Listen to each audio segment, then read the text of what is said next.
so they'll be able to work. You mentioned with Mackay that it's 4 to 6 weeks minimum. What goes into that? I mean, is that where it could potentially be longer based on? I mean, what? I mean, what? I guess that's what I'm asking. Well, he's getting a second opinion. Obviously, if there's the second opinion reveals that there needs to be surgery, then of course, if there's no surgery, then the rehab time and all that stuff. So it's just all, it's just like I said, minimum 4 to 6. After that, that's more a question for the docs.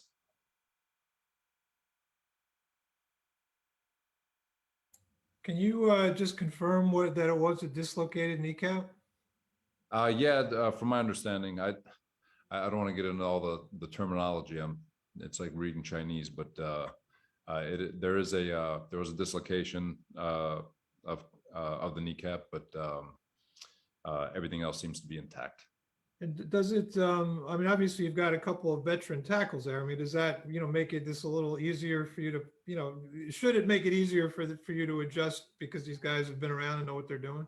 No, it's like I said the other day. I feel very fortunate. We've got 3 legitimate starting tackles. So getting George over there on the left and Morgan over there on the right. Obviously Mackay is a heck of a player and a heck of a talent, but to have 2 veterans who know how to play this game, getting them in there so they can get into a groove is beneficial. Robert, you need to add anyone after these injuries, Robert? Like, do you guys have to look into signing some people? For sure, there's going to be talks. Obviously, Joe and his staff getting together and gathering names, and but there are going to have to be some additions. Robert, you've spoken to us this summer about just kind of tempering the expectations for the young team that you have around you. Is what you saw yesterday a little bit what you expected? Obviously, if you're hoping to win, you're planning on winning, but what did you see yesterday versus what you kind of thought you might see?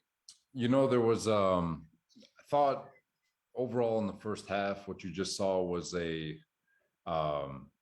young team trying to find its footing.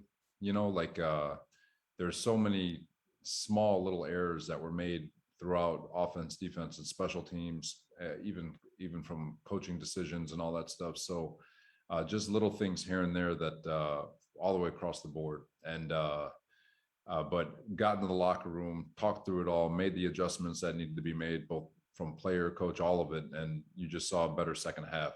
Offensively, moved the ball a lot better. Defensively, we're able to get more 3 and outs and create a little pressure on Sam. And but overall, it just the first game jitters and all that stuff. I don't want to say we expected it, but I'm not surprised. Robert, what did you think of Zach's toughness yesterday, and did it surprise you in any way? No, he is a tough kid. Obviously, I don't like judging his toughness. Ideally, he's not. His toughness is never judged. But he's an off-schedule quarterback. What was good to see, if you're going to take the silver lining out of all of it, is that in camp he was straining to stay in the pocket and go through, and I was like, man, what's it going to look like when he gets his first hit? Is he going to have a feel for the pocket? Is he going to be able to slide and move with the pocket and do things that he needs to do to avoid hits and buy time and gain the extra hitch and all that stuff? And what was encouraging was, I mean, he had free runners, he made missed, he showed elusiveness, and now it's just a matter of knowing exactly where he needs to go with the ball. Once he's made that first guy miss, you're probably not going to make the second guy miss. But thought he was really good in the pocket. He stood in there strong. He did take his lumps. He can learn from it, and learning how to do the right things to avoid hits himself. But overall, I thought it was promising for him, just his pocket presence and his elusiveness. Robert, Sunday will be your first go around in the Jet Patriot thing. Obviously the rivalry here and whatnot. I'm curious, obviously it's a home opener. You're coming off a loss. There's a lot of things going on here, but what is your impression of Belichick and just kind of your anticipation for this coming game on Sunday? And do you know Belichick well over from circles pretty well?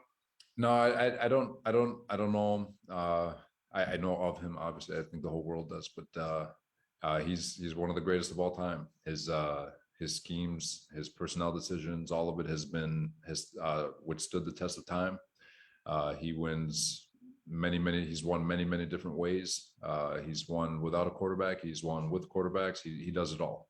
And so it's always a tremendous challenge to go against him and their schemes, both offensively, defensively, and special teams for that matter.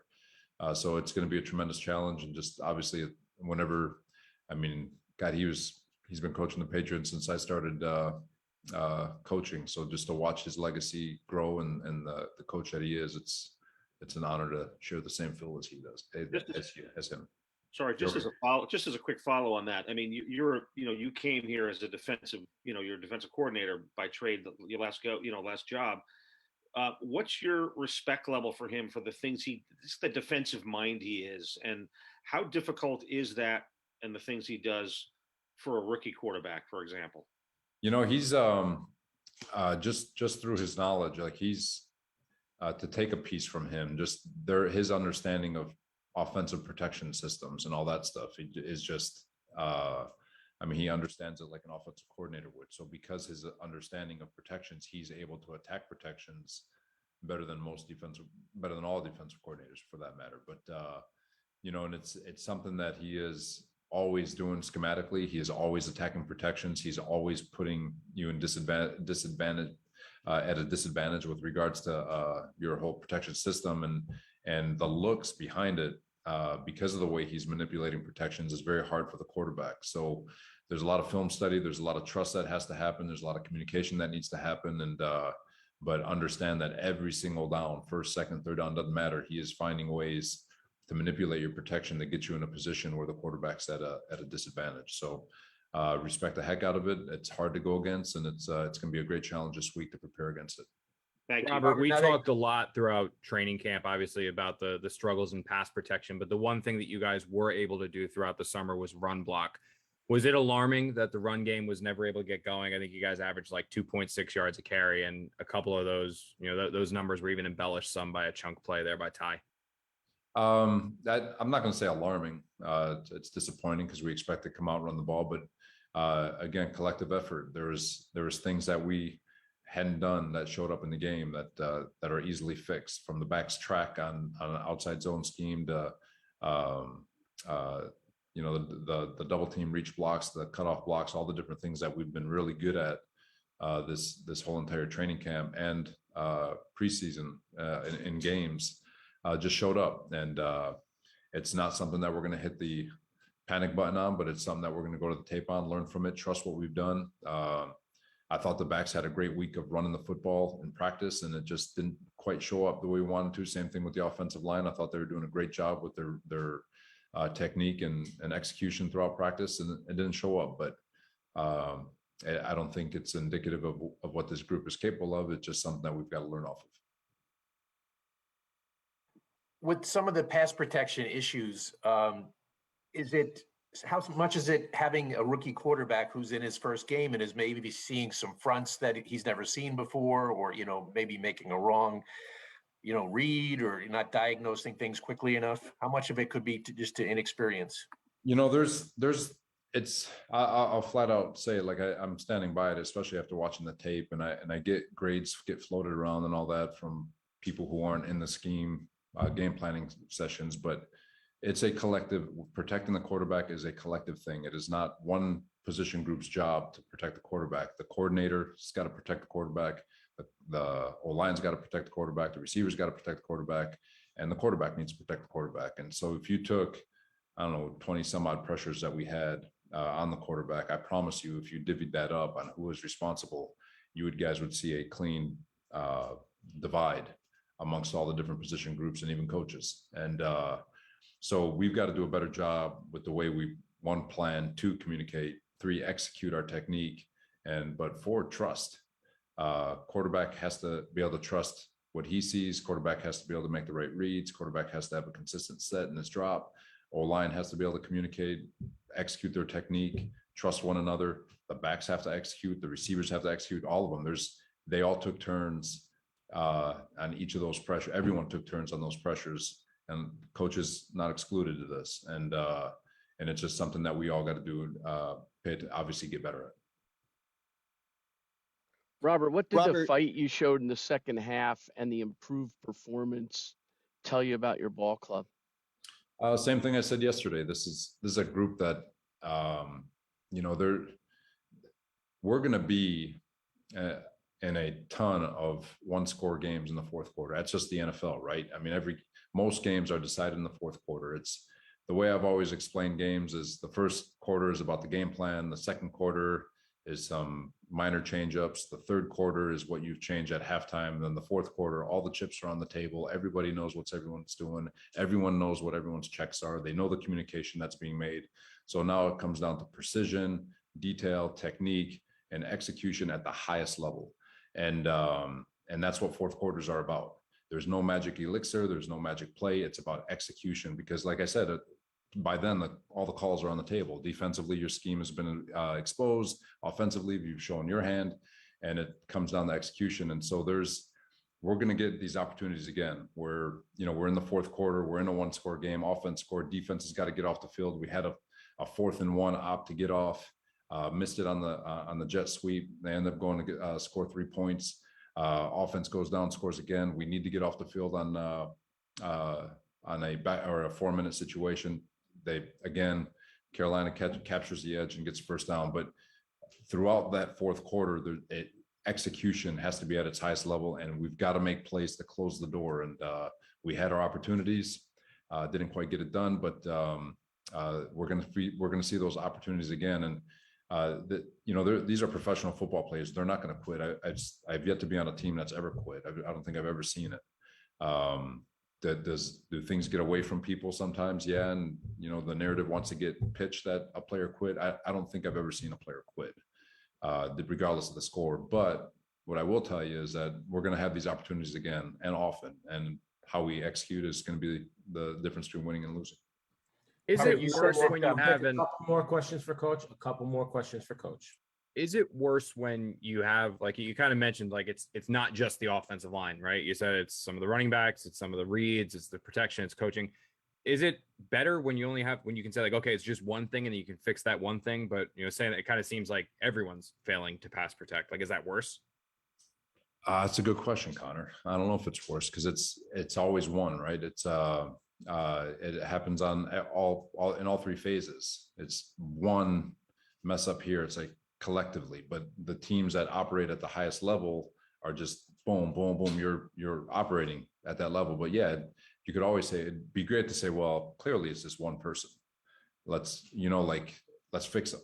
And but when you have so much youth, like this is why I've talked to you guys about it before. Youth makes mistakes. But they're fast as heck. Veterans don't make many mistakes, but they don't have that youthful juice that they had when they're 29, 30 years old. But at the same time, these young kids were put in a lot of different situations yesterday, and they're only going to get better. They saw a lot of stuff yesterday that we're hoping they can make that jump to this second game. With Robert, you guys with obviously- Braden Mann, you said 4 to 6 on Mann. A, is that a surgical situation? And B, are you just going to roll with Amendola since he's hot now? Right. Amendola. I thought Amendola did a great job, but no, we're going to work out some guys, but I don't think Braden's got a surgery situation going. Robert, you guys obviously had some depth issues yesterday at wide receiver with Cole and Crowder out. But from the outside, it seemed like a good opportunity for Denzel Mims to get some run, but he only got 3 snaps. So what was the reason behind that? And what do you see as his role going forward? So a majority of the reps went to Elijah Moore, Corey Davis, Berrios. I think they dominated the reps, but part of that is the kind of the sequence of the game in that first half. There are a lot of 3 and outs, a lot of short drives. And because of it, those receivers were able to play, like you roll with your top 3 guys. And if they need a break, that's where the other guys step in. But Mims, he's been doing a good job getting himself a little bit better every day, but he's got to know when you're not one of the main 3, you've got to know all 3 spots, and you've got to know it at a high level so you can step in and take advantage of all those opportunities. So if the Z, the F, or the X needs a break, you're the first one that goes in because all 3 spots, you can execute at a high level and you can roll. But yesterday was more of a timing thing where offense really didn't get rolling into that fourth quarter, which is where his, you started seeing him show up on the football field. We had those extended drives. I think we had a 10-play, 93-yard drive where the receivers needed a break, and it gave them that opportunity to step in and get action. Robert, and Andy mentioned Crowder and Cole. Is Crowder still on the COVID list? And is Cole, does he have a shot to coming back this week? Both have a shot to come back this week. Crowder, I believe he should be testing out today, hopefully. But Cole is going to be more day to day. Awesome. Everybody good? Thank you, Coach. Thanks, guys.